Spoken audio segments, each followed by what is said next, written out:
Determination and hard work has no limits other than success itself. It's truly an honor.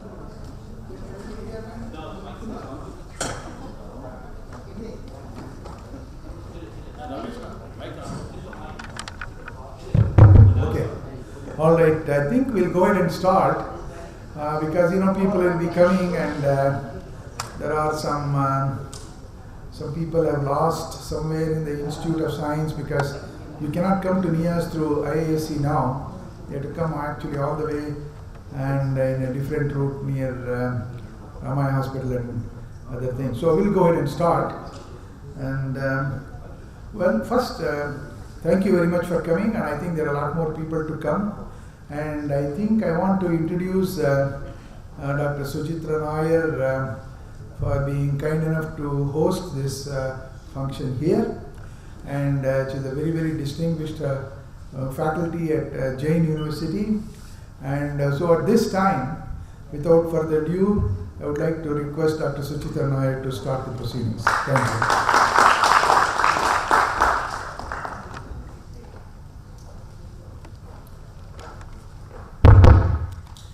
Good evening to each one of you. I, Dr. Suchitra Nair, take immense pleasure in extending a warm welcome to each one of you to the Manorama Iyengar Memorial Distinguished Speaker Series. And today we have gathered to honor the memory of Mrs. Manorama Iyengar, the beloved wife and mother of Dr. Puneeth Iyengar. The series is funded by Iyengar Medical Foundation and IAS Gifted Program. To start with, let me quote, "Light is not just the presence of darkness, but a presence that illuminates our world." So now I invite, invocation, one second, just.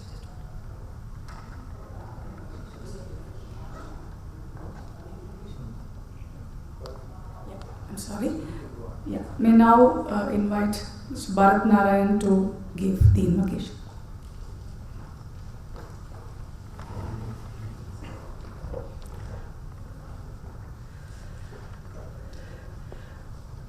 Padma Priye Padmini Padmahaste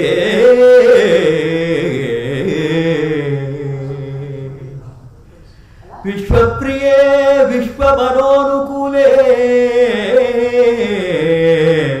Tutpada Padmam Mayi Sannidhasva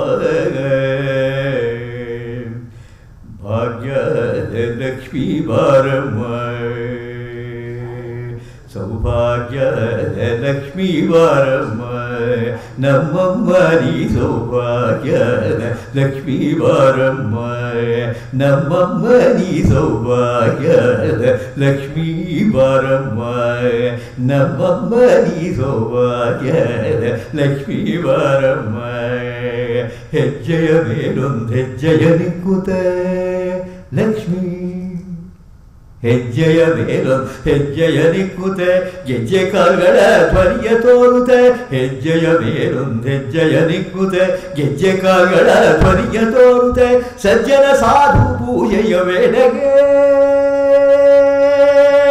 Dhanalakshmi ಧಾನ್ಯಲಕ್ಷ್ಮೀ Bhagyalakshmi ಬಾರಮ್ಮ ಲಕ್ಷ್ಮೀ ತಾಯೇ ಬಾರಮ್ಮ ಹೆಜ್ಜೆಯ ಮೇಲೊಂದು ಹೆಜ್ಜೆಯ ನಿಕ್ಕುತೆ ಗೆಜ್ಜೆ ಕಾಲ್ಗಳ ಧ್ವನಿಯ ತೋರುತೆ ಸಜ್ಜನ ಸಾಧು ಪೂಜೆಯ ವೇಳೆಗೆ ಮಜ್ಜಿಗೆಯೊಳಗಿನ ಬೆಣ್ಣೆಯಂತೆ ಭಾಗ್ಯದ ಲಕ್ಷ್ಮೀ ಬಾರಮ್ಮ ಸಜ್ಜನ ಸಾಧು ಪೂಜೆಯ ವೇಳೆಗೆ ಮಜ್ಜಿಗೆಯೊಳಗಿನ ಬೆಣ್ಣೆಯಂತೆ ಭಾಗ್ಯದ ಲಕ್ಷ್ಮೀ ಬಾರಮ್ಮ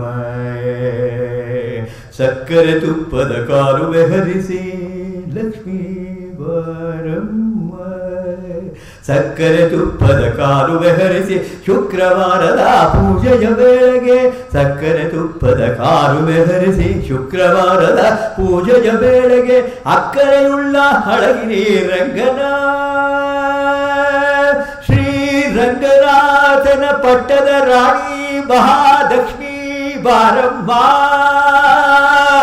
ಮಹಾಲಕ್ಷ್ಮೀ ಬಾರಮ್ಮ ಅಕ್ಕರೆಯುಳ್ಳ ಅಳಗಿರಿ ರಂಗನ ಚೊಕ್ಕ ಪುರಂದರ ವಿಠಲದ ರಾಣಿ ಭಾಗ್ಯದ ಲಕ್ಷ್ಮೀ ಬಾರಮ್ಮ ಅಕ್ಕರೆಯುಳ್ಳ ಅಳಗಿರಿ ರಂಗನ ಚೊಕ್ಕ ಪುರಂದರ ವಿಠಲದ ರಾಣಿ ಚೊಕ್ಕ ಪುರಂದರ ವಿಠಲದ ರಾಣಿ ಚೊಕ್ಕ ಪುರಂದರ ವಿಠಲದ ರಾಣಿ ಭಾಗ್ಯದ ಲಕ್ಷ್ಮೀ ಬಾರಮ್ಮ ನಮ್ಮಮ್ಮ ನೀ ಸೌಭಾಗ್ಯದ ಲಕ್ಷ್ಮೀ ಬಾರಮ್ಮ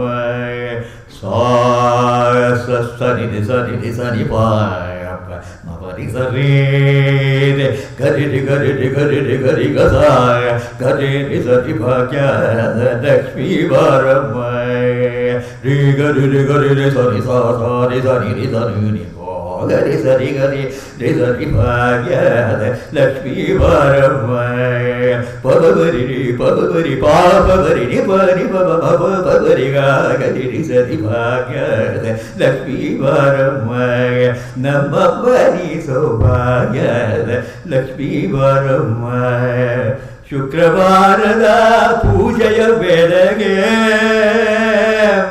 ಬಲಗಾಲ್ ಮುಂದಿಟ್ಟು ಒಳಗೆ ಬಾರಮ್ಮ ಧನಲಕ್ಷ್ಮೀ ಧಾನ್ಯಲಕ್ಷ್ಮೀ ಸುಮಂಗಲಿಯರಿಗೆಲ್ಲ ಸೌಭಾಗ್ಯವ ಕೊಟ್ಟು ಸೌಭಾಗ್ಯದ ಲಕ್ಷ್ಮೀ ಬಾರಮ್ಮ ಭಾಗ್ಯಲಕ್ಷ್ಮೀ ಬಾರಮ್ಮ ಶುಕ್ರವಾರದ ಪೂಜೆಯ ವೇಳೆಗೆ ಎಮ್ಮಯ ಮನೆಯೊಳಗೆ ಎಮ್ಮಯ ಮನದೊಳಗೆ ಬರಗಾಲ್ ಮುಂದಿಟ್ಟು ಒಳಗೆ ಬಾರಮ್ಮ ಬರಗಾಲ್ ಮುಂದಿಟ್ಟು ಒಳಗೆ ಬಾರಮ್ಮ ಲಕ್ಷ್ಮೀ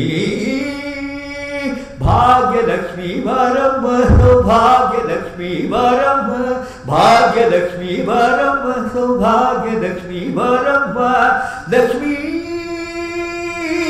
ಲಕ್ಷ್ಮೀ ತಾಯೇ ಬಾರಮ್ಮ ಲಕ್ಷ್ಮೀ ಬಾರಮ್ಮ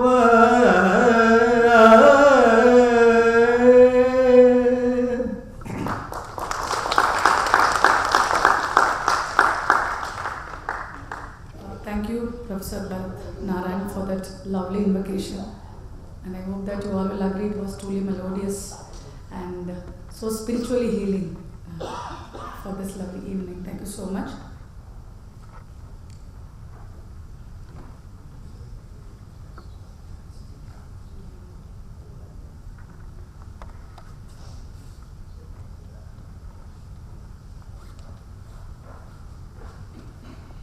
Before we start with the session, may I now invite the dignitaries to the dais with Dr. Iyengar, Pastor Rao, and Dr. Puneeth Iyengar. Please be seated on the dais. Dr. Iyengar.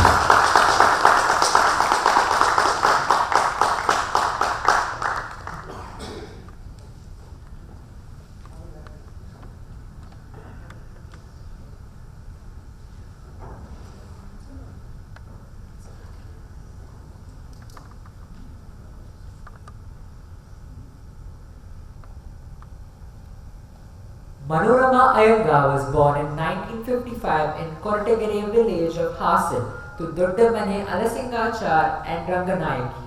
She grew up in a modest family. Despite facing various struggles throughout her life, she has always shown incredible emotional resilience and remained steadfast in her beliefs. Manorama Iyengar was known for her selflessness, dedication towards helping others. Whenever she visited Bangalore, she would organize free medical camps benefiting hundreds of people. Her courage was unparalleled and she served as a pillar of support to her husband Mr. Iyengar through all his ups and downs. Manorama Iyengar was a remarkable woman who played a significant role in the lives of her family members, especially her husband and her 3 sons. She was a source of strength and support during difficult times, and her guidance and mentorship helped shape the lives of her loved ones. One of the ways in which Manorama Iyengar demonstrated her passion for helping others was through her involvement in the Iyengar Medical and Educational Foundation, a non-profit organization that aims to support financially disadvantaged individuals. Through this foundation, funds are raised with the help of generous corporate and individual donors, and then distributed to organizations and individuals working towards providing opportunities for better quality of life and a productive future.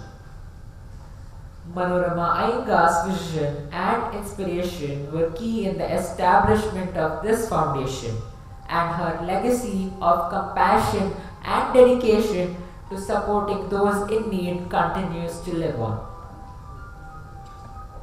Her impact can be seen not just in the foundation but in the lives of her sons, who have achieved great success in their respective fields, owing part to her guidance and support. Manorama Iyengar was a woman of great integrity and a role model for many. Her contribution to her family and community and her passion for helping those in need continue to inspire and make positive impact today. Education was always a top priority for Manorama, and she played a pivotal role in nurturing her 3 successful children, Puneeth Iyengar, Puneeth Iyengar and Vijayata Iyengar. Her passion for education also led her to help numerous students pursue their dreams. Manorama was a woman of great empathy and confidence.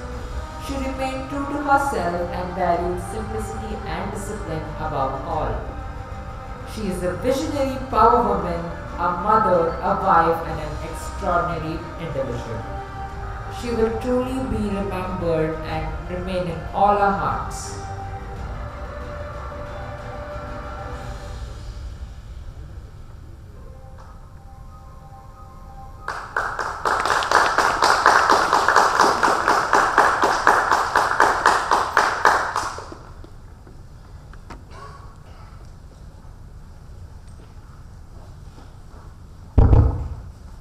That audio video visual, what you've all seen, is truly touching, and I also believe that this would have touched most of us here, and especially it has touched me, being a woman and a mother. There is always hope beyond what you see. It's possible not just to survive, but to thrive and to live a healthy, wonderful life again. I believe life is 10% what happens to us and 90% how we react to it. And cancer is like a teeter totter. In the modern context, there are advanced cancer treatments that can definitely ignite a ray of hope to lead a normal life and to be a proud cancer survivor. Immunotherapy, targeted therapy, precision medicine, combination therapies, to name a few, that can improve the survival rates of patients. There is still much work yet to be carried out, and researchers are continually exploring newer treatments and therapies to make cancer improve from its care perspective. And also, I'm just speaking something which is not scripted in my speech. My father died out of cancer, and cancer runs in our family, and I have seen it. And when Dr. Iyengar was mentioning about this topic, I thought I should also personally come and sit and listen to what Dr. Puneeth Iyengar is going to speak about, because I myself have seen lots of cancer survivors, including my house help, who is a cancer survivor. So before I invite Dr. Iyengar to introduce Dr. Puneeth Iyengar, I also thank Dr. Iyengar to make me also part of this team of Manorama Iyengar Memorial Distinguished Speaker Series Inaugural Lecture, the first series today. So let me also invite Dr. Iyengar, the proud father of Dr. Puneeth Iyengar, who always had thousands of words to speak about Dr. Puneeth Iyengar. In the previous conversation we had, usually mothers speak more about their kids, especially their sons. But I could see a father who was so proud to speak. I may say that he wrote a book verbally in front of me about you. So I'm so happy to see you also. So may now invite Dr. Iyengar to introduce his son. Thank you. Keep it very small. Okay, so, it's a very interesting thing, because sometimes it does happen in life that, an audience of this size, there are many, many distinguished people here. And I'm going to sort of introduce Dr. Puneeth Iyengar and also Dr. Ram Rao. I think he introduced him. I don't know, he will come and tell you a few minutes after my introduction to Puneeth. So here, what we are really talking is, of course, I'm not a cancer expert, he won't let me talk about it, but I'm really very proud because he even talked about, the idea of cancer in 1993. So there is an article in Indian Express, cancer is his law. So if you read that article, you can really point out, there was an interview, and I think Dr. Ram Rao can sort of help to expand on that. But a very interesting aspect I can have seen in my own life is not just like a son, I don't do that. I'm a little kind of a harsh person even to my own children if there is not enough progress, but it is really a wonderful thing that what Puneeth has done, going to undergraduate at MIT, a very prestigious school, and then of course, he did his MD, PhD at Albert Einstein Medical School. But I think more than anything else, he's not like an ordinary doctor, but I don't want to praise in front of anybody, a research doctor, a research cum physicist or clinician, whatever you can say. So he's going to be starting from at the Sloan Memorial Cancer Center, and I told him, whatever that I've done for 50 years to United States, I want him to do at least some part to India. Because a lot of people have always asked me, well, you did so many things, but what is that we have come on? So we've been doing like that. So this is the first of a longer lecture series he's going to give, and the National Cancer Center Conference at Tata Memorial Cancer Center in Bombay. He's a keynote speaker, but after his talk, I think I would let Dr. Ram Rao to say a few words about Dr. Puneeth. So an extraordinary journey he's going through with a lot of research, but I would let him say what he thinks about the advanced treatment of cancer. So let's just welcome Dr. Puneeth Iyengar.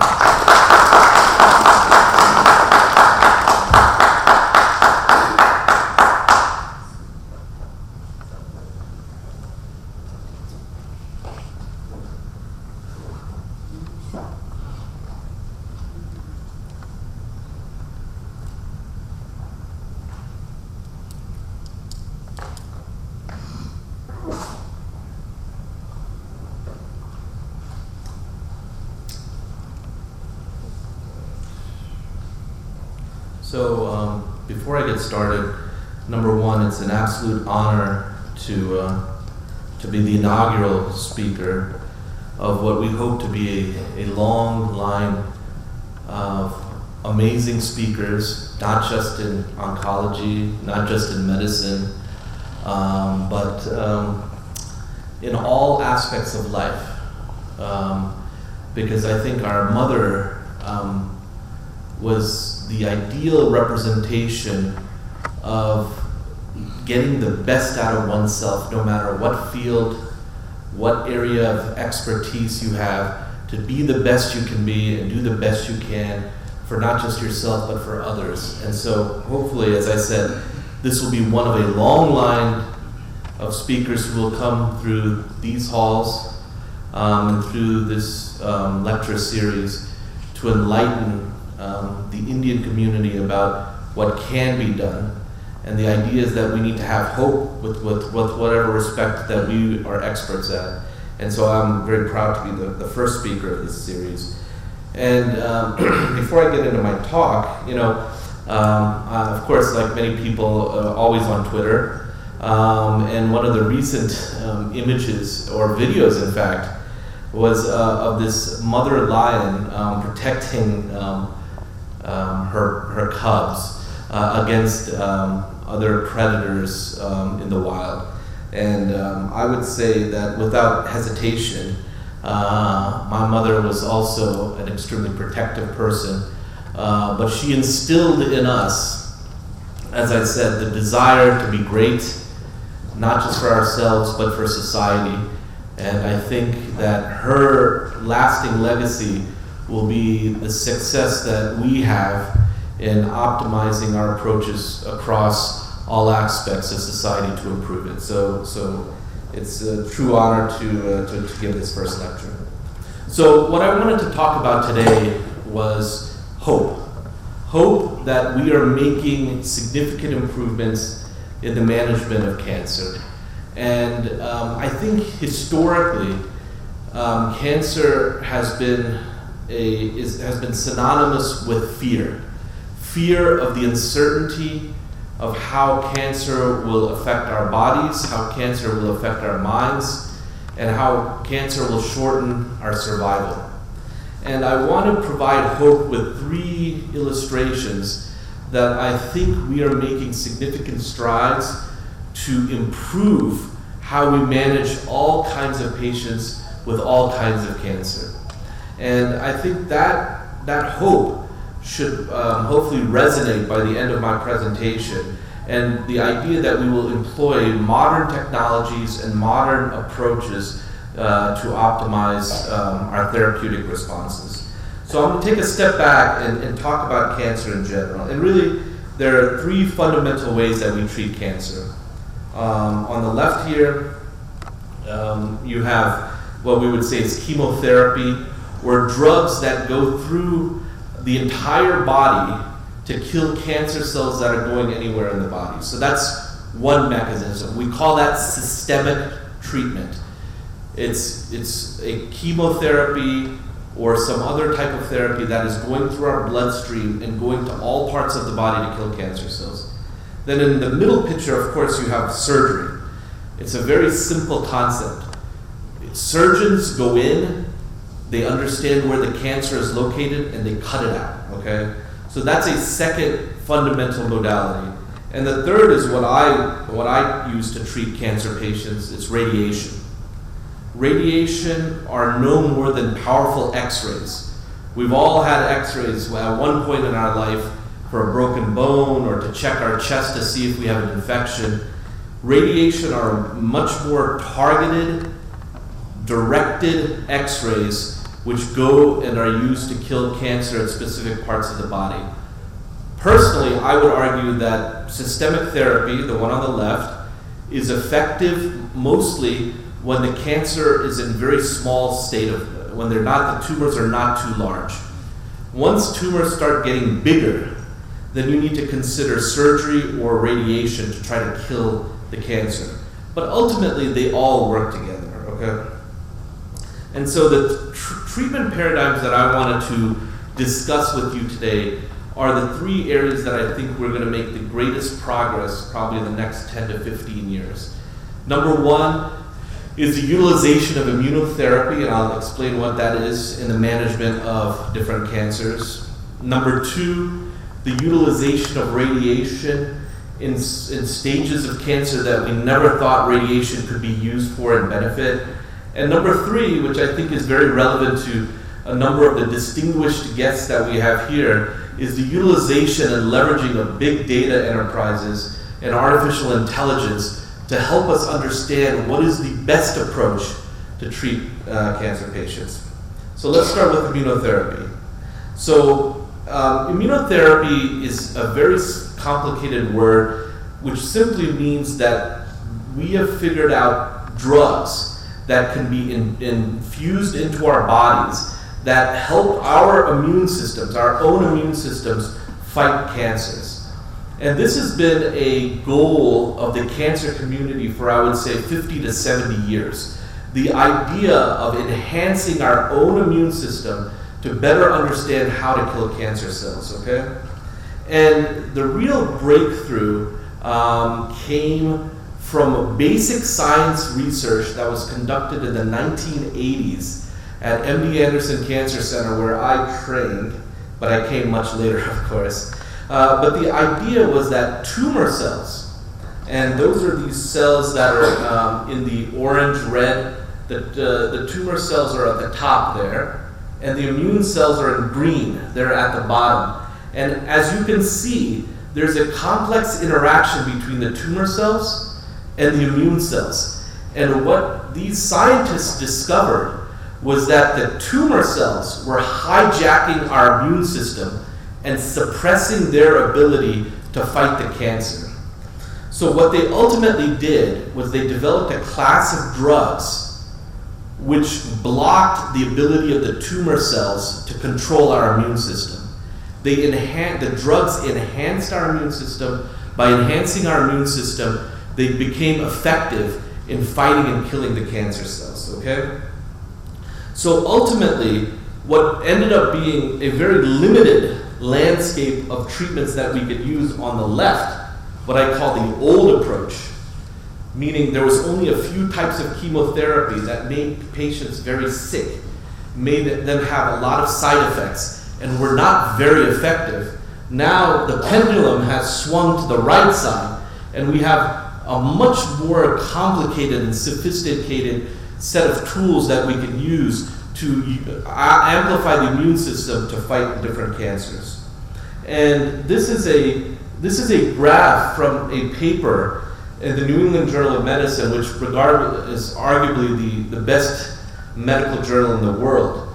And it was also, the first author is an Indian, a scientist of Indian origin, Leena Gandhi. But this study demonstrated that if we could use these drugs to enhance our immune system, patients lived a lot longer than they did if they were given the old regimen of simple chemotherapy. But this also suggested that there is a lot more that we can do to enhance how our immune systems fight the different cancers. But what was really outstanding and astonishing is how quickly these drugs, these improved immunotherapy drugs, came to the market, and how quickly the American Food and Drug Administration gave approvals. So this is just an example: 2016, 2017, 2018, 2019, and 2020. All of these words, pembrolizumab, durvalumab, atezolizumab, they are all different types of drugs that enhance our immune system. And they all were shown in clinical trials to improve how long patients live once they are diagnosed with a certain type of cancer. This slide happens to be for lung cancer. So you can see how quickly our research has now translated into clinical trials, which now have translated into FDA approvals. And so these are drugs. All of these drugs now are being used to improve the lives of our lung cancer patients. And so just as a reminder, cancer is given different stages: stage 1, stage 2, stage 3, stage 4. Stage 1 is the best cancer to have. Usually those cancers can be cut out, and you can have a very significant period of time where the cancer does not come back. Stage 4 cancer is the worst diagnosis. Historically, a patient who was diagnosed with stage 4 lung cancer would have a life from their diagnosis, meaning the moment that they were diagnosed with disease that had spread throughout their body, they would be given 1 year to live. Now, with immunotherapy and with other new classes of drugs, these patients live more than twice as long, and that is actually a very remarkable outcome. So what they were living for 1 year, now they're living for 2 years, 2.5 years, 3 years, 4 years. That's an astonishing outcome for this class of patients who really did not have good outcomes. But then we're even now using immunotherapy for stage 3 lung cancer, which means the cancer has spread in a geographic area regionally, but has not spread throughout the body. And what we have found is that what used to be a not so great outcome. So historically, I would say the number of patients alive at 5 years, so meaning 5 years after their diagnosis, I would say about 20%, 25% would be alive.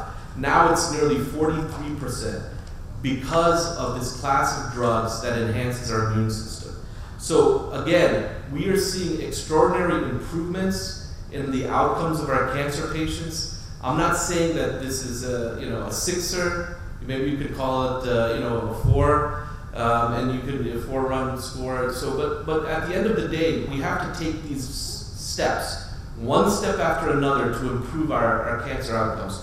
But this is, in reality, these findings and these improvements came after about 20 or 30 years where we saw no significant improvement in how we treated cancer patients. So that's why these are so valuable, these findings. And because of that, these two scientists, James Allison, who's at MD Anderson, and Tasuku Honjo, who's in Japan, won the Nobel Prize. And they won the Nobel Prize for discovering how cancer cells can suppress our immune system. Once they did that, then all the pharmaceutical companies came in and basically developed drugs that blocked the ability of the tumor cells to suppress the immune system, so the immune system was amplified. Now, I don't want you to think that this is only an improvement for lung cancer. We have seen the same benefits, for instance, for kidney cancer, and I'm not going to go through the same data, but it's the same principles, but we've seen improvements in how long patients live for kidney cancer. We've seen it for bladder cancer. We've seen it for many other cancers. But what's amazing is this is just a small list of all the clinical trials that are underway to see whether this approach can be utilized for not just kidney cancer, bladder cancer, lung cancer. We're starting to see signals that this immunotherapy treatments can be beneficial for breast cancer. We're seeing that it can be beneficial for colorectal cancer, and those are the big cancers. We are seeing that they may be helpful for head and neck cancer, which is very big in India. We're starting to see FDA approvals for cervical cancer, which is very big in India. So these are legitimate treatments that are actually going to help someone we may know in the future here in India, okay? So that I think at the end of the day, we are making strides in understanding how to treat these patients, but we're also doing something else. We're trying to use genetics. We're using patient genetics to better understand why some patients respond to this therapy and why other patients do not respond to this therapy. And so what we can do is, when we figure out why a patient does not respond to this therapy, we can use the biology to understand that process and maybe come up with other ways to treat those patients. So ultimately, we are moving towards what we call personalized medicine. And what that means is that every single individual will get treated a very unique way, and that we will not simply use a one-size-fits-all treatment for all patients, okay? And so this is, so immunotherapy, so we know that it is improving, but what some of the groups are doing, including myself, and I'm the lead leader of a very large international clinical trial. We are trying to combine that immunotherapy with other ways of treating these patients. So I'm a radiation oncologist. I treat patients with radiation. We are combining radiation with immunotherapy to see if that can further enhance our ability to allow patients to live longer. So this trial is halfway done. As I said, it's international. There's some studies here in India that are based off my clinical results. And so we will see in a few years whether adding radiation to the immunotherapy will help this patient population. And that brings me, so at the end of the day, that's the first section, immunotherapy. You will remember it. You will go to your doctors if need be and say, I want to know whether immunotherapy is relevant for my specific cancer. And that is something that you need to all take home. It may be relevant to, hopefully not to you or your family members, but inevitably, the number one risk factor for developing cancer is what? Age. The older you get, the higher the chances that you will develop a cancer. And so this brings me to the second topic, the use of radiation for what I call advanced disease, meaning stage 4 cancers, okay? And so historically, as I said, patients with advanced cancer, stage 4 cancer, had the worst prognosis. So the moment that someone was found to have disease that had spread to their bones or their liver or to other parts of the body, to the brain, they gave up hope. But I think we should not give up hope because these patients continue to do better and better and better. And as these patients continue to do better, it will automatically trickle down to the earlier stages of patients. They will proportionately do better as well. And the reason is because every pharmaceutical company, every biologic and biotechnologic company will try drugs in the most advanced patients. They want to see if the drug helps the most advanced patients. Then they will slowly start using that drug for the earlier stages of cancer. But one of the questions that I had back in the early 2009, 2010 is, what if we took some patients that had stage 4 lung cancer, that their cancer had not spread to all parts of their body, but specific sites? What if we used radiation to kill the cancer that had gone to all of these different spots and then combine it with different drugs that are being given throughout the body to see if the combination of treatments would be helpful to improve patient outcomes? And so this is what we did. We did something called consolidation, meaning a patient with stage 4 lung cancer started receiving some therapy. They always started receiving chemotherapy. Why? Because chemotherapy goes throughout the body. Theoretically could kill cancer cells that have spread everywhere. We would not do surgery on a stage 4 patient, a patient who has metastatic disease, because cutting one part of the tumor out does not help the long-term outcomes of these patients. You need to control all of the disease, not just part of the disease. So these patients would never get radiation, they would never get surgery, they would only get chemotherapy. And so my change in my mindset that I brought to the field was, what if in some of these patients we started adding radiation to different spots, then gave them chemotherapy? Could we improve their outcomes? And I don't know, it's a little bit hard to see, but I was involved in several of the fundamental publications that gave us a signal that maybe adding radiation to stage 4 lung cancer patients with chemotherapy may actually be helpful. And what we showed was that by adding radiation, these patients were living longer on chemotherapy. And so that was a really exciting area and change in the field of oncology, that we can use radiation for even the most advanced patients to good effect.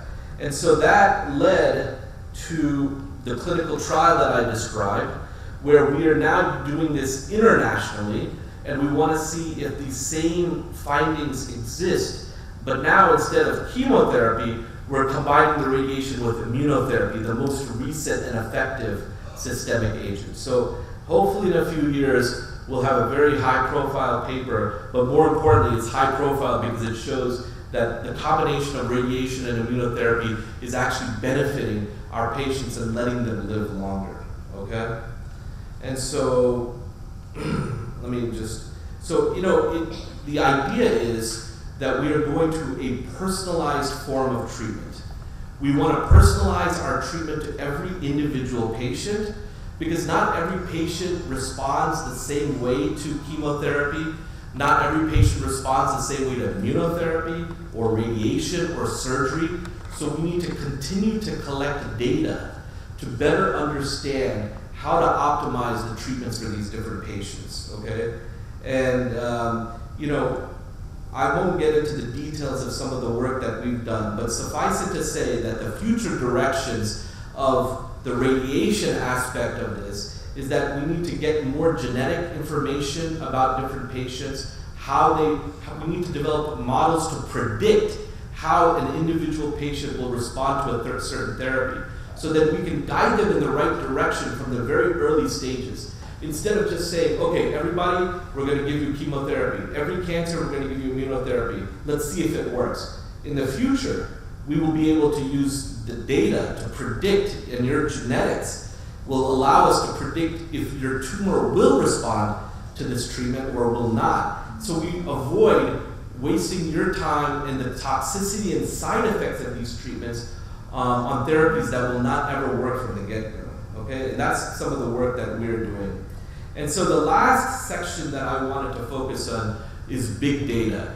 And I'm going to give you some insight on how we're going to try to leverage that.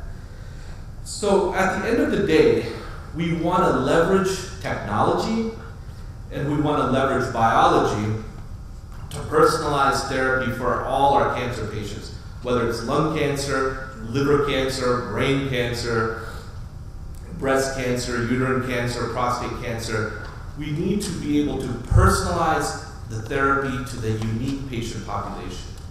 So I've already described to you 2 ways that we are moving the field extremely positively with a lot of hope. One was with the addition of immunotherapy. The second is now with the addition of radiation.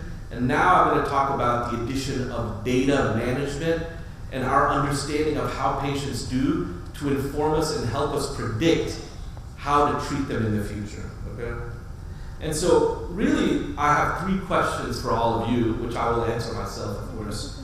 Number 1 is, how can we improve cancer therapy? Number 2, second question is, what does it mean to improve cancer therapy?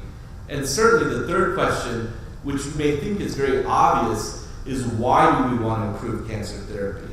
So I'm going to start with the last question, the most obvious question. Why do we want to improve cancer therapy? Number 1, we want to improve how long our patients live. And number 2, equally important, people forget about this, we want to improve their quality of life. We cannot give patients treatments that are so toxic, so difficult to manage, that they have a very poor quality of life until they die. It's just not worth it. And everyone has horror stories about chemotherapy. My chemotherapy, and he lost his hair. My father took this chemotherapy and he was hospitalized because his blood counts reduced. So quality of life, please remember, is equally important to how long the patients live. Because if you have a poor quality of life, then I don't think anyone wants to live longer. So they have to go hand in hand. So what does it mean to improve cancer therapy? And at the end of the day, we as oncologists need to identify the optimal dose, whether it's chemotherapy, whether it's immunotherapy, whether it's something called targeted therapy, whether it's radiation, whether it's a surgical technique. We need to optimize the dose to kill the cancer, but we also need to protect the normal tissues so that we avoid the significant toxicity. And so what does it mean to optimize dose? So we really need to find that balance. I don't know if you guys have heard of this story of Goldilocks and the Three Bears, where the story is basically you need to have the right fit of bed. It's a tale that we tell our kids, right? But the bottom line is this is the truth. We need to treat patients with the right amount of treatment. There are probably a lot of cancer patients that we are over-treating because we don't know enough information about the biology of their cancer or how they respond to cancer to say that we can actually give them less treatment and still get a durable treatment response. And so we don't want to treat patients with too much treatment, and we don't want to give them too little treatment. We want to be just right. And we really believe that artificial intelligence will solve these difficult questions about the right amount of treatment. But as anyone who studies AI knows, you need a robust and large data set to develop these predictive and prognostic models in order for us to start directing patients in a certain path.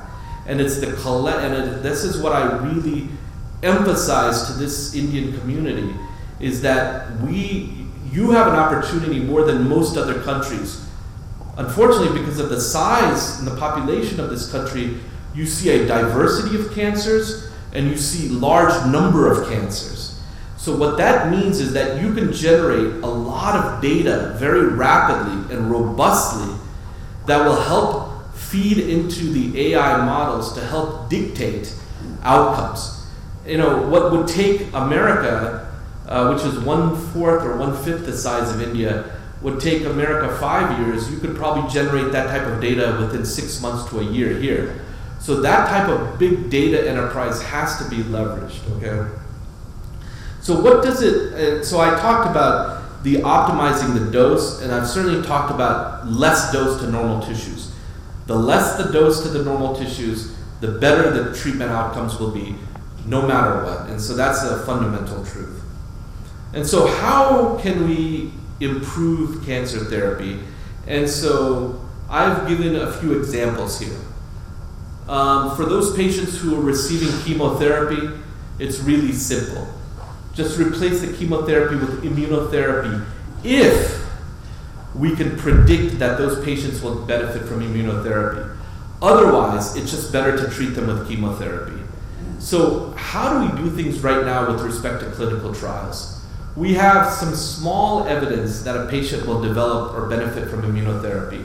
So we put all the patients on the clinical trial, give them all immunotherapy or what we call a placebo. So then what happens is we find out that only 40% of the patients respond to the immunotherapy.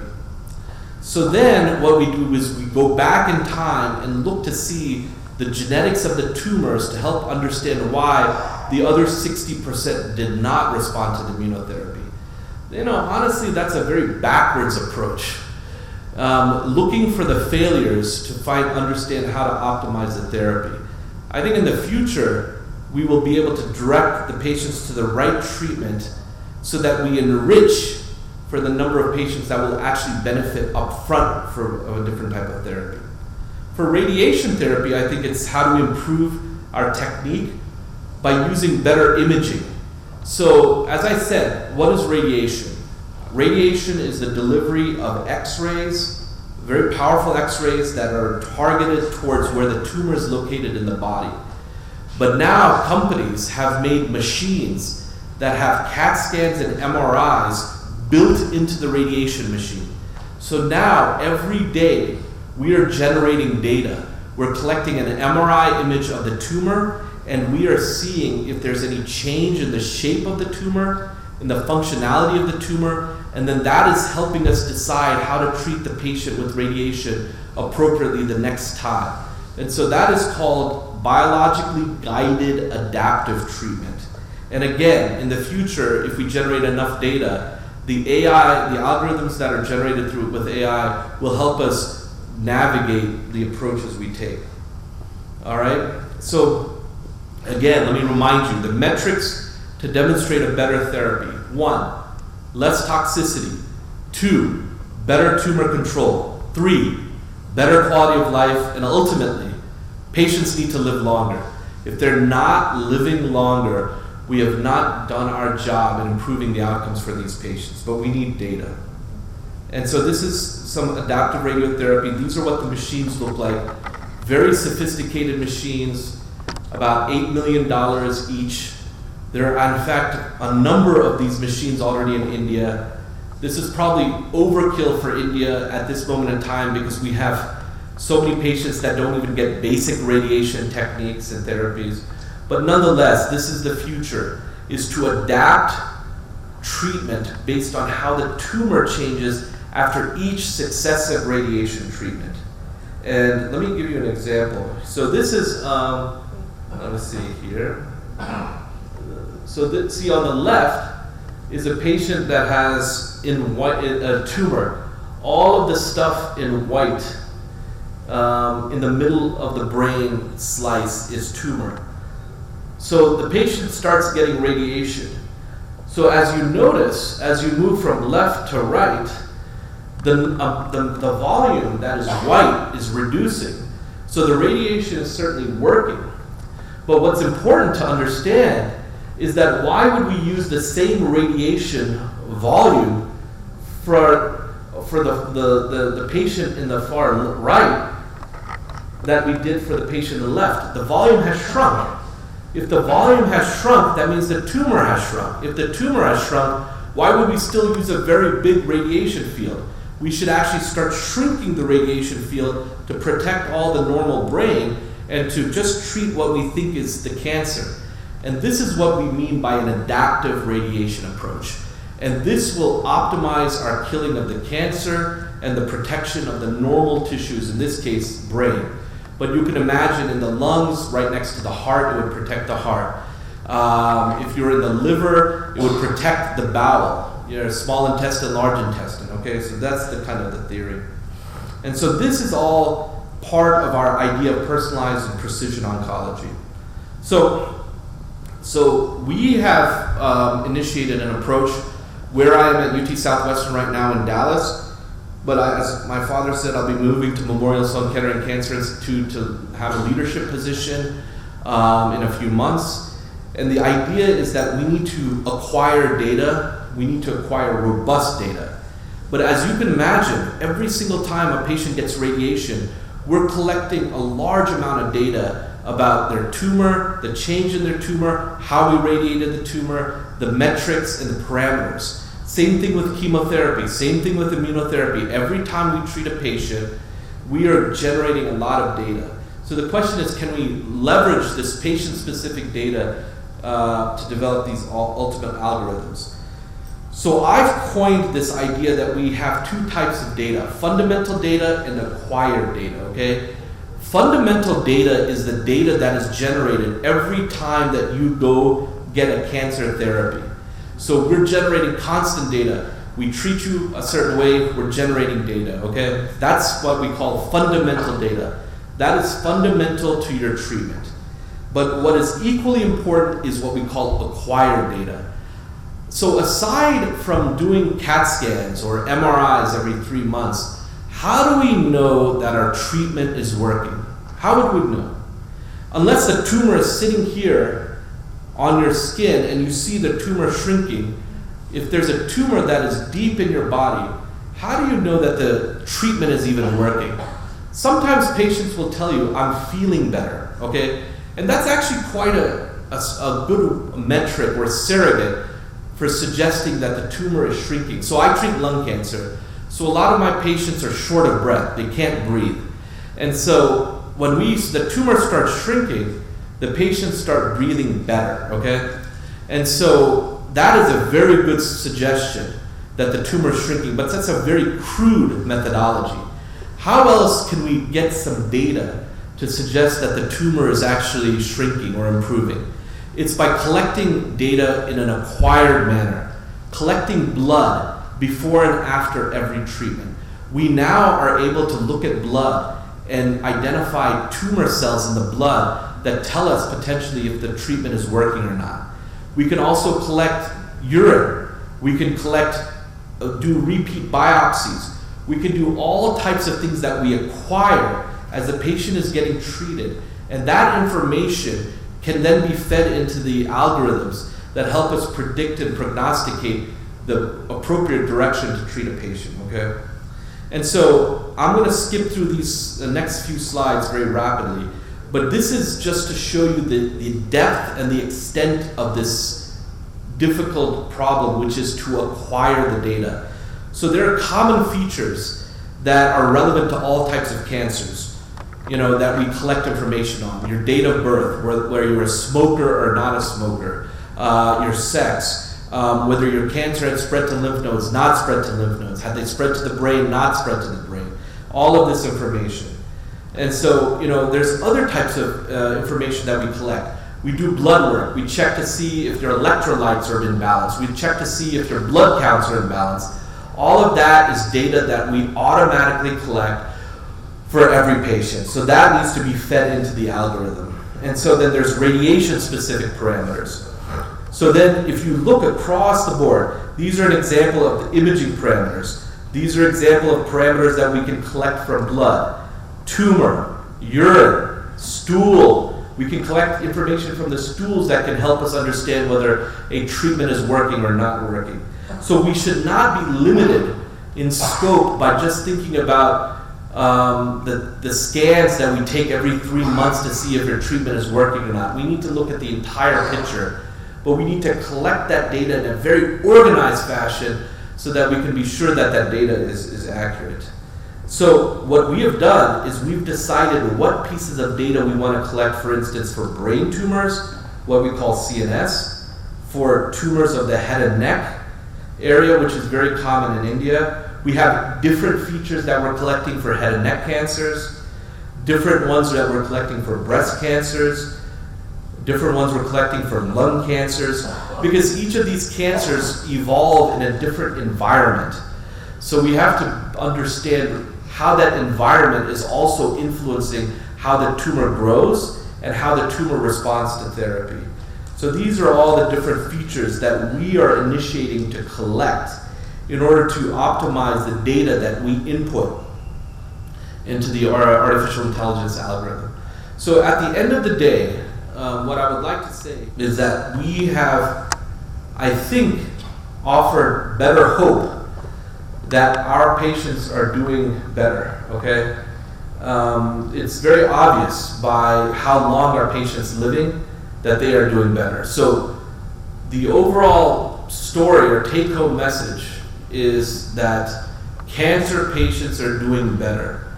I know that there's a stigma in this country about cancer. Even in the US, there's a stigma about cancer. Often we don't let the family members know the extent of their cancer, but I think we need to be very positive and supportive of our family members and patients. And what we need to understand is that our treatments are evolving and they're getting better and better. And so, we need to leverage this opportunity to collect the data. And so what I'm saying is that we need urgency. We need to collect samples from patients. We need to do biology on them like those Nobel Prize winners. Then we need to bring it back to the clinical side of things with drugs, so that we need to do all of that together in order to optimize our approaches. We need to work with industry. So our group is working with General Electric Healthcare. They're a big healthcare company. Microsoft is having some solutions. Google has solutions, because they all understand where healthcare is going in the future. Not just oncology, but cardiology, nephrology, any ology. The future is big data driven solutions and to our therapy approaches. And so they've all invested billions and trillions to optimize our data collection and our data management. So why would we reinvent the wheel? So we're working with these companies to optimize these approaches. And at the end of the day, this is a flow chart, okay? And the flow chart is, there's this top figure up there is electronic medical record. So that is the future, right? I mean, all our information is collected in an electronic medical record. Structured data can be extracted. Unstructured data can use, natural language processing can be used to collect data. So we will be collecting data from the electronic medical record. We will be collecting data from patient samples, whether it's urine, blood, the tumor, imaging. I didn't even mention radiomics. The idea that we can take images, MRI, CAT scan images that we take of the tumor at the diagnosis, identify unique features of that imaging that may help predict whether the patient will respond to therapy or not. Put all of that together, do some genetics, as you see down there with the DNA, run it through the algorithms, and then decide sequencing, whether we need radiation. Do we need surgery for this patient? Will that help? Should we do immunotherapy? Should we do chemotherapy? Should we do targeted therapy? We have a lot of options now. So with a lot of options means that we need to choose the right option, okay? And so, anyway, this is the last slide. And so this is, again, another way of demonstrating the fact that we have information that we're gathering. We put them into generic data lakes. Through the data lakes, we use AI to validate biomarkers. A biomarker is simply a marker from a patient that will help us determine the direct and appropriate treatment option. And then we just keep going back in a continuous manner and an iterative manner until we figure out what the right approach is for every individual patient. Again, the days of just using the same treatment for patients is over, and I'll tell you why. Because you can have 100 patients that have stage 4 lung cancer, but each and every single one of those cancers will behave differently. And it's because there's such heterogeneity in both the genetics of the tumor and the genetics of the human being that will dictate whether they will respond to a therapy or not. So, in summary, I think there are 3 areas that I discussed in this talk that should be very hopeful, offer hope for us. One is the evolution of immunotherapy as a better option to treat cancer cells that are spreading throughout the body. Number 2 is the integration of different therapies, especially radiation and immunotherapy, to help fight the advanced disease. And number 3 is the integration of big data. This will be the future. And we are sitting in the Silicon Valley of India, right? So there's no reason why Bangalore or Bengaluru cannot be a driver of personalized therapy with a big data approach for the rest of the country and the world. You have the patient, you have the patient volumes. If you can collect the data robustly and do it systematically, then you really will be able to leverage the opportunities. With that, I thank you and we'll be happy to answer any questions. Okay, thank you very much. Now, so let's have some questions from the audience. So please feel free to ask any questions relevant to the cancer treatment or whatever that you think of the context of cancer. Thank you. Okay, there's one question there. There's a lot of questions there, Mike. Yeah. Okay, so please, yeah. The microphone is there. Okay, I think the microphone's coming. We'll just go right to left. Yeah. Hi, doctor. Just like we found vaccines for polio, malaria, and other diseases in the early stages of life, could there be a research and development program which would help us find vaccine for cancer and which could be initiated on kids by the time they are born so that they don't get cancer at all? We are talking only about prevention. Yeah. I am talking about curing it, nipping it in the bud itself. Yeah. So I'll take a step back. So that's a great question. So we do have vaccines for prevention. We have the vaccine that prevents cervical cancer and head and neck cancer from HPV infected or driven tumors. So that's prevention. So the idea of using vaccines as a therapy once a tumor is established is gaining ground. It's just very technically challenging because we have to collect the cells, your immune cells, take it out of your body, engineer them and then introduce them back into your body. So that is a much more complex methodology than simply infusing a drug into a patient and seeing how they do. But vaccine therapies have had amazing success for certain childhood leukemias and lymphomas that we did not have success with. It is being now implemented across all the different cancers, and because it is probably the most personalized therapy, because we're taking your own immune cells, engineering them outside of the body, then putting them back into the body to help target the tumor cells. So absolutely, great question. There's another question. Okay. Yeah, it's fine. Yeah, thank you very much for your insightful presentation talks, and it's a very welcoming kind of a talk because you are talking about immunotherapy, and as my understanding so far, a lot of cancer patients I come across in my own community, my family relatives, friends, parents, families and all. So they are not aware of this treatment at the moment, and currently I have 4 or 5 people known to me who are suffering from cancer, and 2 of them died very recently. So presently, a mother who is in her 60s is suffering from lungs and liver cancer. So do you see for her any possibility and hope to get immunotherapy? Yeah, I think at this point in time, I'll give you the breakdown. Out of 100 patients that have lung cancer, 85 to 90% are getting immunotherapy in America. So what that means is that your family members would probably be very much eligible for getting immunotherapy. So the question is, why are they not getting immunotherapy if they've gone to the doctors here? Because they feel that it is advanced and immunotherapy. But see, that's the thing. What did I tell you? Immunotherapy was approved for the most advanced patients in America. We start with the most advanced patients to prove a principle. And the principle was proven. That, I think, is another problem, and I shouldn't be harsh, but I use this as an opportunity. I think in India we give up on patients too quickly, okay? We think that they have stage 3, stage 4 disease, that's a death sentence. But guess what? What if we can give those stage 3 and stage 4 patients 5 years?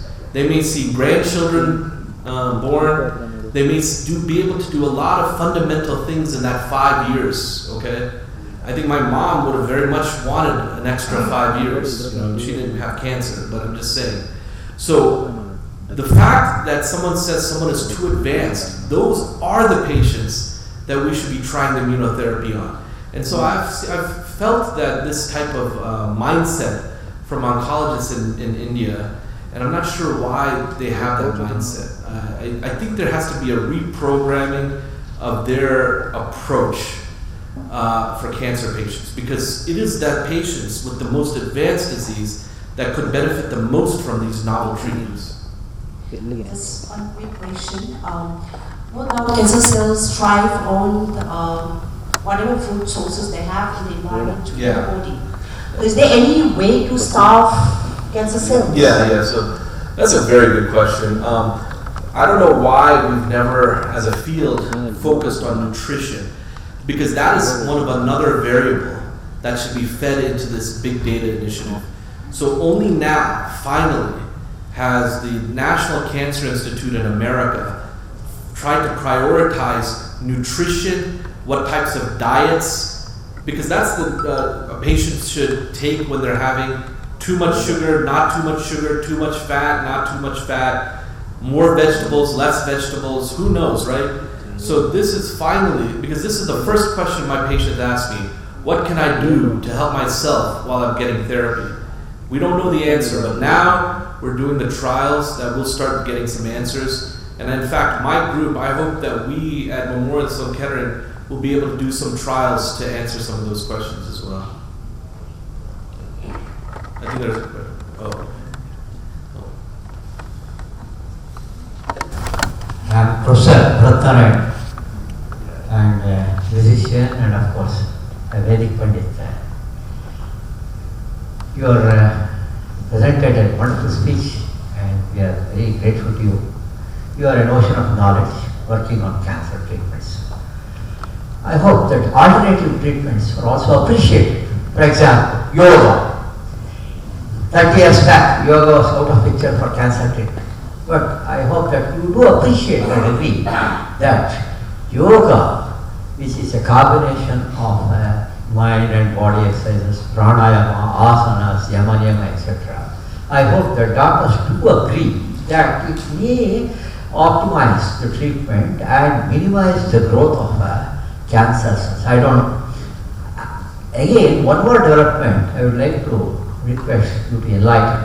In musicology, that is Nada Yoga, certain chapters they have mentioned through particular musical notes in the ragas like Sri Raga, Madhyamavati, etc. Sound therapy can also be used for a little extent as an alternative treatment to minimize the medicines and maximize the therapy quality. And do you agree that this treatment have you just encountered in your research career, or you say that just like yoga is being famous, sound therapy is also a little bit of a good necessity for the upliftment of cancer? No, these are wonderful. Yeah. Sound therapy. No, these are wonderful questions. So I think there is an evolution in America now. I can speak for America. The evolution being yoga, meditation, breathing exercises. These all are being integrated into clinical trials that are determining whether they are of benefit for different classes of patients. I think at Memorial Sloan Kettering and MD Anderson, the two best cancer centers in the country, there are large programs to evaluate yoga, music, as you talked about. And all of this is predicated on biology. And we know that when people are stressed, when they have stress, they release a lot of factors into their blood, which are factors that are supportive of cancer development. We know that stress is a driver of cancer development. We can gain that information from what we call preclinical evidence, studies in mice, studies in other people. We can't manipulate humans, or we can, and we are, by trying to de-stress them. One way of de-stressing them is through yoga, through music. And so I think more and more people understand that that may be a way to not just make the patients feel better, but actually allude to what you're getting at, control their disease. So absolutely. Thanks for a wonderful talk. I was just wondering, when you're looking at the development in terms of cancer treatment, is the development across all forms of cancer treatment going along the same lines? Are there ways in which each one is informing the other? And more importantly, when you're looking at the kind of research that you're doing, is there also kind of collaborations across different countries, and where is India standing in this entire space? And one last question, how careful is the whole question of cancer treatment in terms of the pharmacy industry, which is broadly making huge money? Are we aware of it, and how does that also feed into the whole question of cancer treatment? Okay. So I'll start from the last one and go backwards maybe. Yeah, I mean, look, the devil you know is better than the devil you don't know, okay? And pharmaceutical companies are absolutely benefiting from the immunotherapy. To give you an example, in America, for 1 year of immunotherapy, insurance companies will charge $120,000 for 1 year. A targeted therapy, which is another form of directed treatment, can be in the order of $15,000, $18,000, $20,000 a month, okay? So these drugs are extremely expensive, but the insurance companies in the United States they cannot afford to not cover these treatments because they've been shown to be effective in clinical trials, in large-scale clinical trials. I used to think that pharmaceutical companies were very greedy, but now I've also worked with them, and so I understand the amount of resources that have been put in necessary to do the research and development and to bring a drug to market. They're certainly slow, by the way. I mean, as I said, the immunotherapy initial discoveries were in the 1980s, and then it took another 20 plus years to develop a drug, tested in animals, in early phase, late phase patients. And so I think that though they're making a lot of money, and they made a lot of money with the COVID vaccines too, by the way, I think they are accelerating outcomes, okay? And that's what, as a patient, the number one goal is to see how quickly we get new drugs approved. And in America, that's what I tell a patient. You never know when the new drug comes that's going to be a home run for your cancer. And so I would always be aggressive and take treatments, because you never know when the next treatment around the corner. So this treatment may let you live 1 year, but the next treatment may be approved within 6 months that will let you live 5 years. You just don't know. So you need to be as positive as possible. So I think understanding the limitations or the greed of the pharmaceutical companies, we need to leverage that to try to speed up discovery. Second part, question about India's role in the global. There was just a very exciting study that was done by Tata Memorial Hospital, published in the Journal of Clinical Oncology just a few days ago. And a very simple study. They were wondering if the injection of lidocaine, which is an anesthetic, 10 minutes before a surgery to remove a breast cancer, limited how easily that patient's cancer spread throughout the body. And it was a study of 700 to 800 patients. Some got the drug, some did not get the drug, so it was 1,600 patients. But because of the number of patients Tata Memorial sees, they got it done immediately, and they showed that the simple injection of lidocaine, which costs a few dollars, can limit how quickly the cancer spreads. And the patients that got this injection 10 minutes before the surgery lived longer. And so this is getting a lot of excitement because it's such a simple and cheap treatment, but it may have a very significant impact. So I think India, there are certain centers of excellence in India. I think once, 2011, I came to give a talk at Kiran Majumdar Cancer Center here. There are a number of other amazing cancer centers, so I'm not trying to leave any out, but they're trying to push the envelope as well. But as I said, India, if they did their homework, would destroy and be far ahead of every other country in the world with respect to innovation and cancer treatment development, because you have so many patients. And the key to any development process and discovery process is to have enough patients to collect samples to do the discovery research. And you could do it quicker than any other place. So, with the right leadership, the right resources, meaning from state and federal level, I think India would actually be ahead of everybody, okay? And I really do. But it takes a mindset and an organizational approach. And then the first question you had is, how does things get disseminated in general across different cancers? It's a very, very good question. What happens is, as you go through training in America, you start associating yourself with a specific type of cancer. I associated myself with lung cancer primarily for two reasons. Number one, because it had the worst outcomes, and so I was interested in improving outcomes. Number two, because despite the fact that smoking-related lung cancers are reducing, there are more people who develop non-smoking related lung cancers than most other cancers combined. So that means that there's many different mechanisms, and there's a lot of heterogeneity, and so that's why I studied it. So all of these different people will go to different cancers to study. But it's as you said, as you were alluding to, it's almost like a copycat principle. So if we discover something in lung cancer with immunotherapy, then our colleagues who study skin cancer will apply it themselves. So that's kind of how it works. Would it have been better to identify which cancers it would work best first and then, use those as a proof of principle? Sure. But I think every different cancer has people who will champion a certain type of treatment. Like, for instance, prostate cancer. Immunotherapy doesn't work that well with prostate cancer.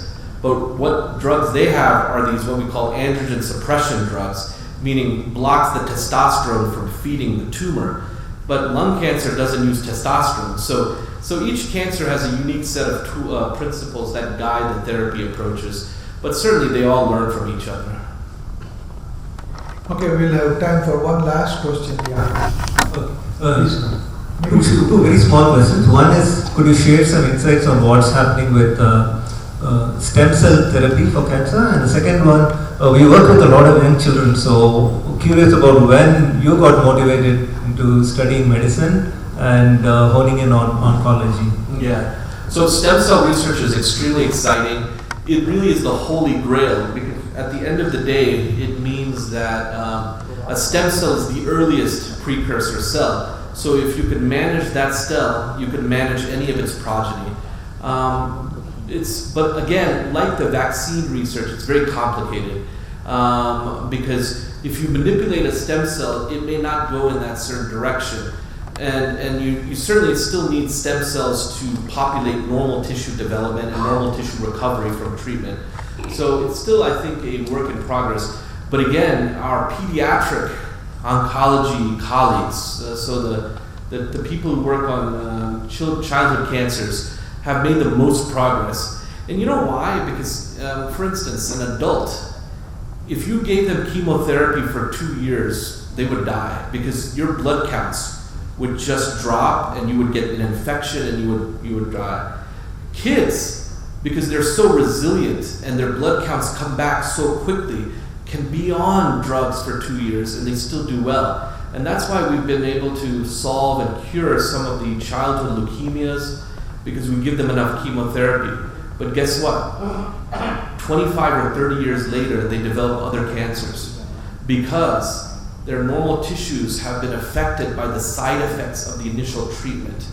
And so that's why this idea of survivorship, following these patients a long time, is very relevant, because toxicity can have a major effect on their future outcomes as well. As to your second question, I was always interested in biology, human biology. And so that kind of naturally segued to oncology. Trust me, he tried to get me to do computer science year after year. You can imagine the number of programming languages he asked me to learn, from a machine, from COBOL, Pascal, Fortran, just on and on. And either I did not show an aptitude or I did not care enough, because I was just not interested in that aspect. But it comes full circle. And now, basically, as I pointed out in my talk, I think the future of medicine will be driven by big data enterprises. So maybe I should have learned some more programming. But with that, I thank you again.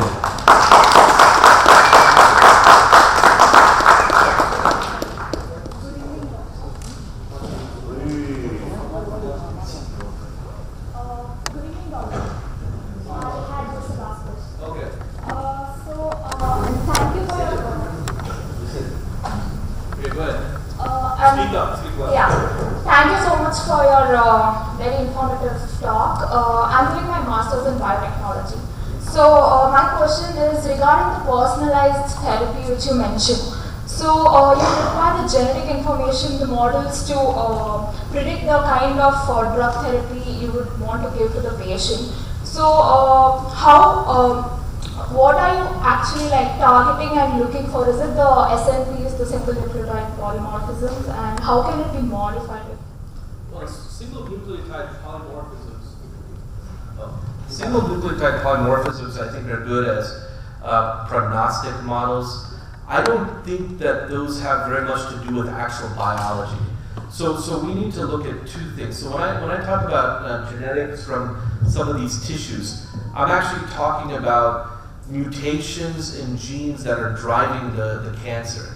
So for instance, in lung cancer, probably has the most known mutations in genes that can drive the cancer development, okay? So we're looking for those types of genetic markers, or also we're looking for other signaling pathways that may actually be driving or funneling into the outcomes. I think single nucleotide polymorphisms with respect to genome-wide association studies are great for showing associations, but we need to show causality. And so those are some of the things we're looking for with the samples. Thank you. This is a very classic example of what my thinking and his thinking is. Traditionally we are all, you want to sit there? We always, as parents, in olden days, my father always used to say we will be an engineer and a doctor. And so since I was a computer scientist, I tried to stimulate, any of our 3 children. Nothing worked actually, and especially in his case, that when we were when he was at MIT, so I told him, go and work with Ron Rivest in computer science. He's a very famous person, you will do well. But he said, I'm interested in the biology of cancer. That's important. That's where the important thing that we should let our children to do what is the best thing they think, and they can shine. And here is one example, I think, and maybe others too, that is successful. As early as in 1993, Professor Siyanarao, I requested him that we are coming to India, he wants to spend some time. He was very gracious enough to come and stay in India and spend some time. And I think, the thing of it is completely wrong. Okay, so with that, we want to thank the speaker, we want to thank, and of course, we want to thank Dr. Nair also. Before we have the vote of thanks, I want to recognize the speaker, because, in United States, we don't want to take things for granted. He's my son, he will do it. But he has done a wonderful job in his career.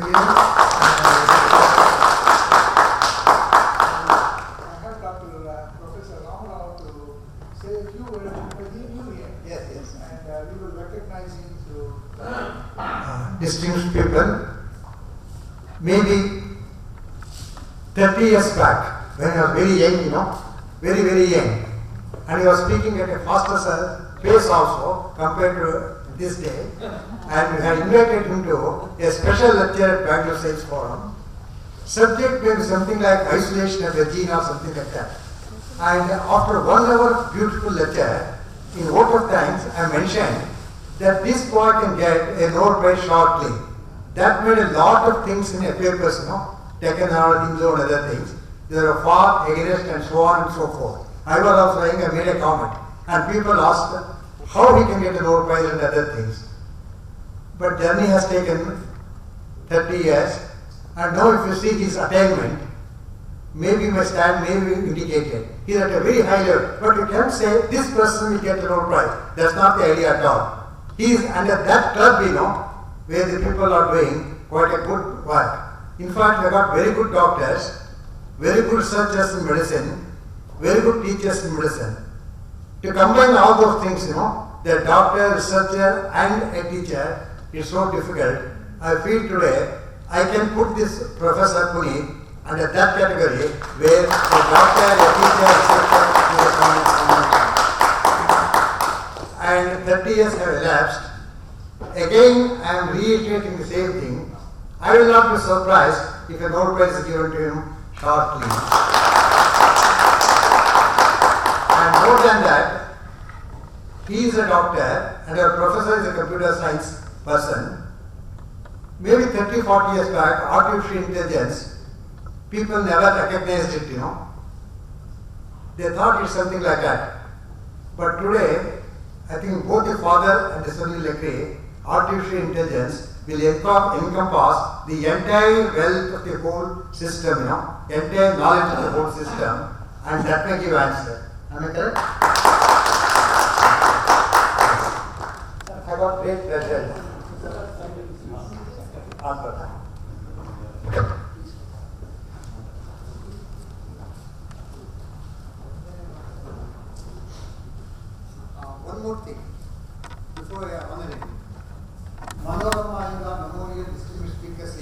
has become very, very well, you know.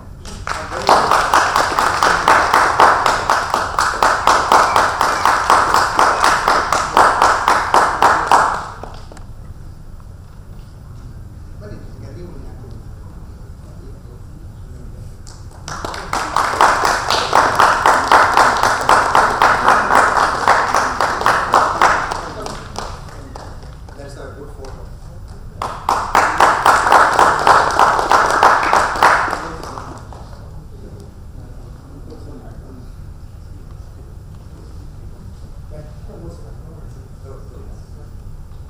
It's a very rare occasion. The first lecture in the series.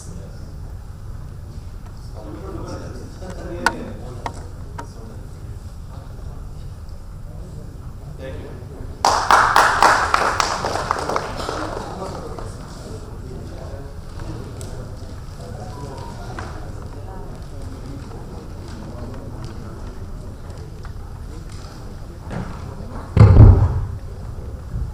We've almost come to the end of the session.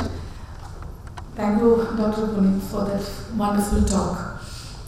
So I'm just speaking here as an audience.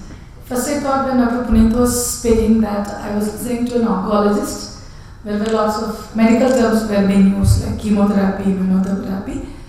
And from there he went to another facet where he was speaking like a data scientist. I am a person who also work on data, so I think I should also thank Dr. Iyengar for making Dr. Puneeth to learn out of COBOL and Pascal. So speaking about big data, speaking about data lake, about feature processing. And finally, I also believe a doctor, apart from being a person who has lots of knowledge in the field of medicine, also should be a wonderful human being. That's where we trust always doctors. Because when Dr. Puneeth was speaking, I was thinking about a book which I read by a neurosurgeon, Paul Kalanidhi. I think Dr. Puneeth also would have read the book, which says, When Breath Becomes Air, where a neurosurgeon, when he's been diagnosed with cancer and has just 1 year to live, the life just goes on with the hope that you can live for a longer time. So he was frequently using the word hope. He was also using the word about how you can extend the life of a person, about how to make less toxicity when it comes to treatment, making life better. I feel that I should thank your mother once again, Mrs. Manorama, for not only making you a doctor, also a doctor who is very empathetic. Also, let me recall the words of Dr. Ram Rao, and I also wish and I hope might be some years down the lane, we'll be all sitting here in the same auditorium to celebrate Dr. Iyengar's Nobel Prize winning session. Thank you so much. Thank you so much for joining us. Also, I now request Dr. Anita Guru Nayas to propose the vote of thanks. Over to Anita Guru.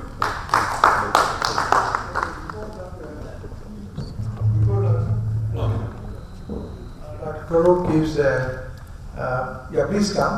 There is, a fundamental question that is going on artificial intelligence.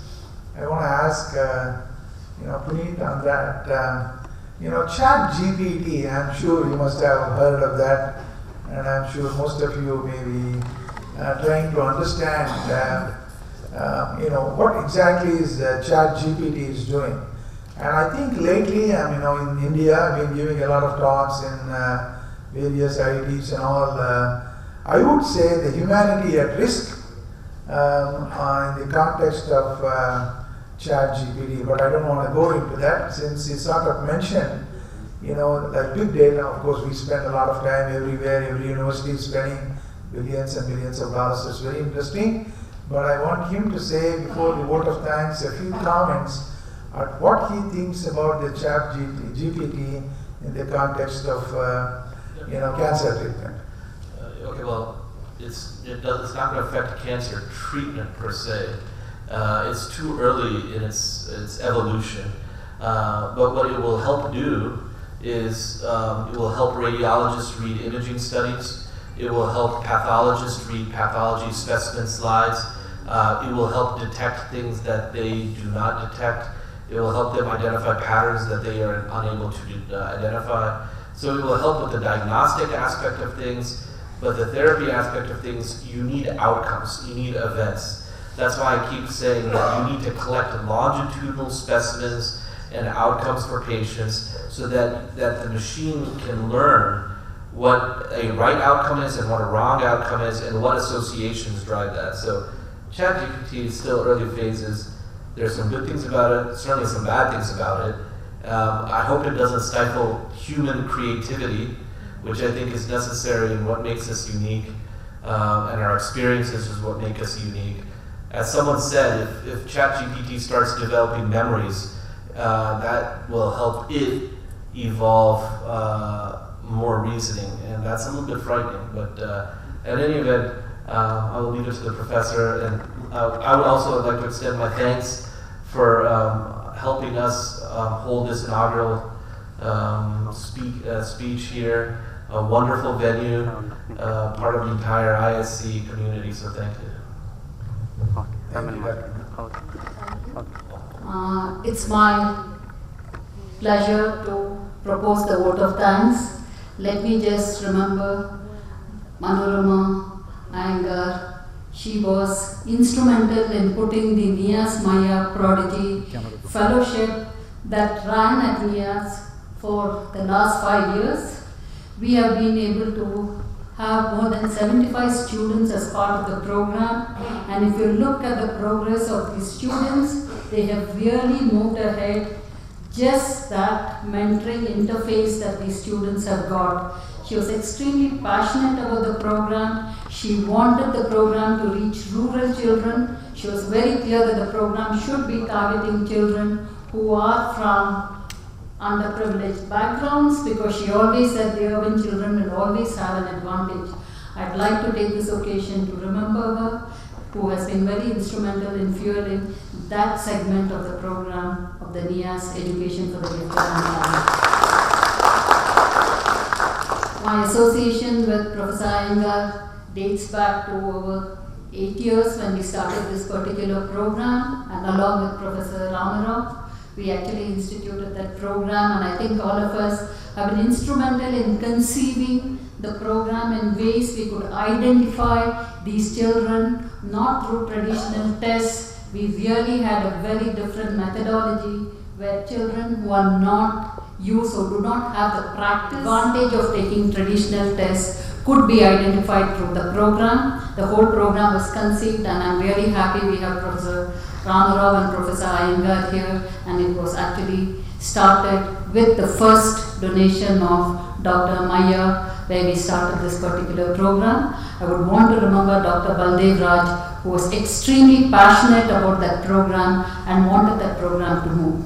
Now let me move on to today. I think today is a remarkable day. We have started this Manorama Iyengar Memorial lecture series on a very positive note. I can say for one that as a person who's not been in the field of biology, would have been a science student, Dr. Puneeth Iyengar really made what he conveyed to every common man in terms of how he wanted to talk about cancer treatment. It was something that you reach out, and I think that has been the hallmark of NIAS's work. We work in multidisciplinary research, and the important trait that we teach our students, and we also teach our students who are part of the Gifted and Talented program, is how do you convey your knowledge to an audience who are not specialists. And I think he has done an excellent job of doing that, and let us put our hands together. I also would like to thank Jain College who have come on, Jain University that has come on board in organizing this, and finally thank every single audience who has been in this room. It makes a difference to have an audience that has been rapt, attentive to this particular talk that we had, and we are hoping that we'll be able to have this talk year after year at NIAS, and we'll be able to do a good job of it. Thank you one and all. I really thank, of course, the whole Dr. Iyer for coming here and help us to start this program. You know, we'll make it big, hopefully. we're going to bring some real, of course, I'm going to bring some computer scientists of the highest order like John Hopcroft and all.